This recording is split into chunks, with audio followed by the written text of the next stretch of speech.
Good morning friend, welcome my channel GK friend trick. आज regulating act 1773 का detail से पढ़ने वाले हैं। ठीक है, शुरू करते हैं। तो जैसा कि मैंने पिछले वीडियो में पढ़ा चुका, मैं ये पार्ट 2 ला रहा हूँ। ठीक है, रेगुलेटिंग एक्ट का पार्ट 1 में पहले ओवरव्यू दे दिया था किस तरह से हम लोग का संविधान बनाने में एक सीढ़ी बना। आज हम लोग पार्ट 2 लेके चल रहे हैं, सिर्फ एक एक टॉपिक लेके चलेंगे। ठीक है, 5 मिनट 6 मिनट का वो रहेगा, तो देखने में कोई दिक्कत नहीं होगी। मैं चाहता था तो 1 घंटे में सारा खत्म करा सकता था, मगर औसत तो मैं खत्म कराता हूँ, मुझे समझ में आता, बट आपको समझ में नहीं आता। ठीक है, तो एक एक टॉपिक लेकर धीरे धीरे देखते चलिए, कुछ ही पे कोई दिक्कत नहीं है। ठीक है, चलिए शुरू करते हैं। तो यहाँ पे पहला पॉइंट बोल रहा है कि 1770 रेगुलेटिंग एक्ट से पहले क्या होता था कि जब ईस्ट इंडिया कंपनी हमारे देश में जब राज करने आ रही थी, जब व्यापार कर रही थी, तो ये लोग अपनी मनमानी ढंग से कर रहे थे। तो इन्हें एक कंट्रोल करने के लिए एक डायरेक्टर बना, एक मतलब एक उन लोगों पर नज़र रखने के लिए रेगुलेटेड एक्ट 1773 लाया गया। इसमें कहा गया, इसमें बहुत सारे नियम को डाला गया कि आप इस दायरे के अंदर कीजिएगा। मतलब दूसरे देश के लोग या हम लोग भारत में अगर राज करने आ रहे हैं, तो व्यापार करने आ रहे हैं, तो उनको एक कानून, एक दायरा में बांध दिया गया। ठीक है, जैसा कि आपको पता है कि 1600 में ईस्ट इंडिया कंपनी का ये हो गया। यो वहाँ के गवर्नर ने हस्ताक्षर कर दिया कि ठीक है, आप ईस्ट इंडिया कंपनी ईस्ट में जाके आप व्यापार कर सकते हैं। तो वहाँ से वो आए, फिर इसके बाद फिर किस तरह से आगे वो बढ़ते 1608 में पहुँचते हैं यहाँ पे। तो ये सब तो आप लोगों को पता ही होगा। तो हम लोग ये कह रहे हैं कि रेगुलेटिंग एक्ट 1773 से जब पहले क्या हो रहा था कि मतलब कि जो जिनको जो मन आ रहा था वो कर रहे थे, अपना निजी जो व्यापार है वहाँ से जो व्यापार ला रहे थे वो अपने मन से कर रहे थे। सभी का कोई ये नहीं था, मेल मिलाव नहीं था। तो इस वजह से जो है वो ब्रिटिश कंपनी क्या की, ब्रिटिश सरकार क्या की कि नहीं, ईस्ट इंडिया जो कंपनी है इस पर नज़र रखना होगा, नियंत्रण रखना होगा, ताकि वो हम लोगों को भी ओवरफ्लो नहीं कर दे। ठीक है, जिस तरह से इन लोगों कमाई थे, सोच रहे यहाँ का 5 मतलब कि एक कुछ भी सामान खरीदे तो वहाँ पे 15 गुना वो बेचते थे। सोच लीजिए 10 गुना, 3 गुना नहीं, 15 गुना सौंप बेच रहे थे, तो कितना फायदा हो सकता था। तो इस वजह से जो है उन लोगों ने इस रेगुलेटिंग एक्ट 1773 लगाया।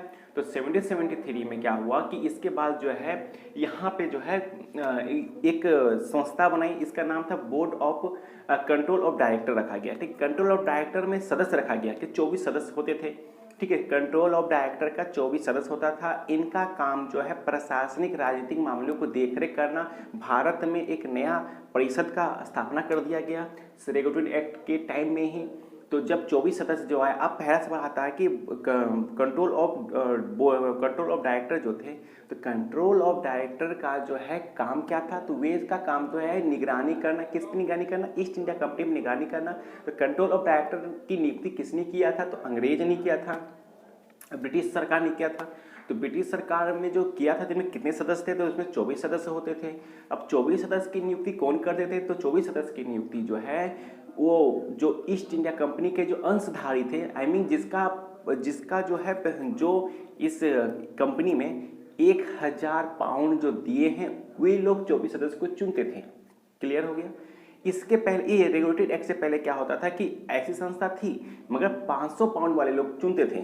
ठीक है, 500 पाउंड जो है जो दिए हैं उन लोग चुनते थे, मगर बोला नहीं आप इसको जो है बढ़ा के 1000 कर दो।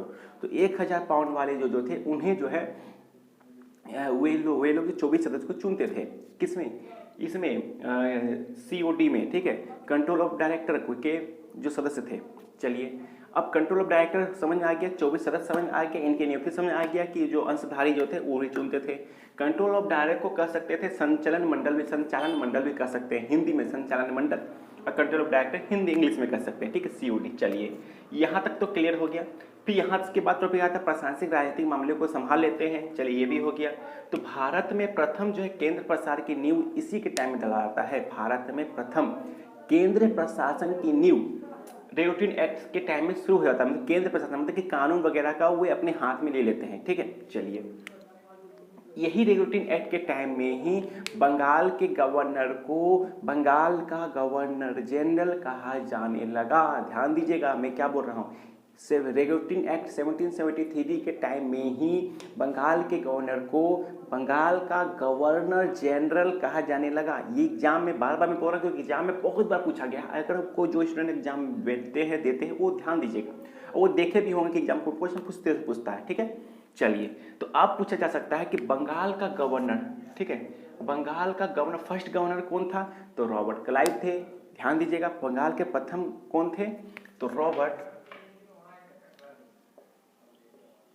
रॉबर्ट क्लाइव थे प्रथम, ये थे प्रथम, और लास्ट कौन थे? वारेन हेस्टिंग, ठीक है, वारेन बंगाल के गवर्नर फर्स्ट रॉबर्ट क्लाइव हो गए, और अंतिम गवर्नर कौन थे? तो वारेन हेस्टिंग थे। और इन्हीं के काल में ही रेगुलेटिंग एक्ट लाया, 1773 एक्ट ले आया गया। तो 1773 जब एक्ट आया तो जाहिर सी बात है कि ये जो है बंगाल के गवर्नर होंगे लास्ट, और बंगाल के गवर्नर जनरल फर्स्ट होंगे। ध्यान दीजिएगा, मान लीजिए हम वारेन हेस्टिंग है, ठीक है, हम बंगाल के गवर्नर ही थे इस टाइम, अब मेरा काल 5 साल का होता था, ठीक है, 5 साल में 2 साल तक तो चलिए हम बंगाल के गवर्नर बन के रहे, ठीक है, मगर मेरे ही टाइम में रेगुलेटिंग एक्ट आता है और बोलता है कि नहीं, आप जो है अब आपसे जो है आपका पद को चेंज करके बंगाल का गवर्नर जनरल बना दिया जाता है। तो जाहिर सी बात है कि हम तो 2 साल तक शासन किए, हम 2 साल तक राज कर रहे थे, तब तक क्या हो गया कि हम बंगाल के गवर्नर थे, और जैसे ही ये एक्ट आता है तब से हम 3 साल और हम बन जाते हैं बंगाल के गवर्नर जनरल। तो जाहिर सी बात है हम बंगाल के गवर्नर में अंतिम थे और बंगाल के गवर्नर जनरल में हम लोग फर्स्ट थे, हम ही थे।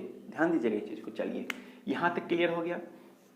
अब जब बंगाल के गवर्नर को जब बंगाल का गवर्नर जनरल बना दिया गया, उसमें बोला कि नहीं तो भी आपको लगता है 4 सदस्य और दे दिया, बोला कि नहीं आपके साथ और 4 सदस्य होना जरूरी है, ठीक है। तो 4 सदस्य जो होते थे वो ब्रिटिश द्वारा ही चुने जाते थे, ठीक है। वे क्या काम करते थे, वे जैसे कि हम मान लीजिए ये हैं, हम गवर्नर हैं, तो मेरे साथ 4 सदस्य को दे दिया गया, बोले ये लोग 4 सदस्य आपकी सहायता करेगा और कुछ नहीं कर सकता था, बस उसको सहायता करेगा मेरा और कुछ नहीं, किसी कुछ काम करना, हाँ सलाह ले सकते थे मुझसे, जैसा होता है ना प्रधानमंत्री राष्ट्रपति को जो सलाह वगैरह देते हैं, तो राज्यपाल को जो सलाह देते हैं, तो ये सब सलाह हम लोग देता था, मगर मानना ना मानना मेरे ई में था। चलिए तो सलाह देता था। अब ये 4 का जो है 4 का टाइम भी होना चाहिए ना, तो 4 का जो टाइमिंग होता था मात्र 5 साल होता था 4 का टाइमिंग। जो 4 को सदस्य हमको दिया गया, इनका कार्यकाल 5 वर्ष का होता था, और 1/4 सदस्य का चुनाव हमेशा एक साल में होता था। एक साल हुआ, 1/4 सदस्य का चुनाव हो गया, 1/4 सदस्य का चुनाव कंटिन्यू होते रहता था एक साल में, इसलिए ये भंग नहीं होता था, ठीक है, भंग नहीं होता था, ठीक है। और अगर बोलिएगा कि 24 सदस्य का चुनाव कब कब होता था, 24 सदस्य का चुनाव मात्र 4 साल में होता था। 24 सदस्यों का चुनाव 4 साल तक होता था, 4 साल के बाद फिर से नहीं आ रहा था, फिर से नहीं आता था, ठीक।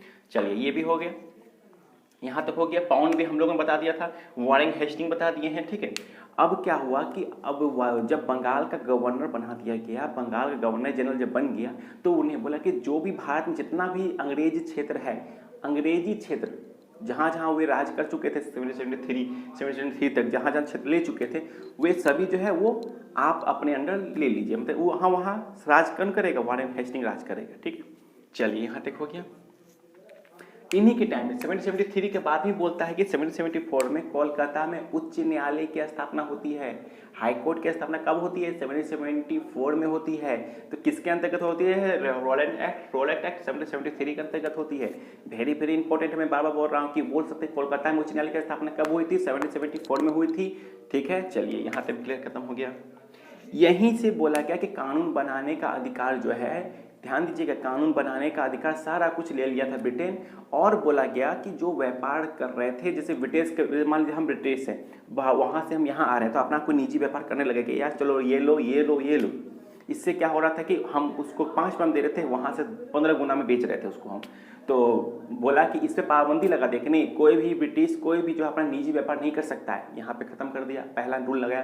दूसरा बोला कि जाति लिंग धर्म के आधार पर जो भी हम कानून, जो ब्रिटिश लोग जो कानून बनाएंगे, क्योंकि कानून तो इसी के हाथ में आ गया, तो जो भी कानून वगैरह बनाएंगे वो सभी का सभी जो है भारतीय लोगों को देखते हुए, रीति रिवाज जाति रंग नस्ल के आधार पर किसी को कुछ तकलीफ ना हो, उस आधार पे हम लोग बनाएंगे।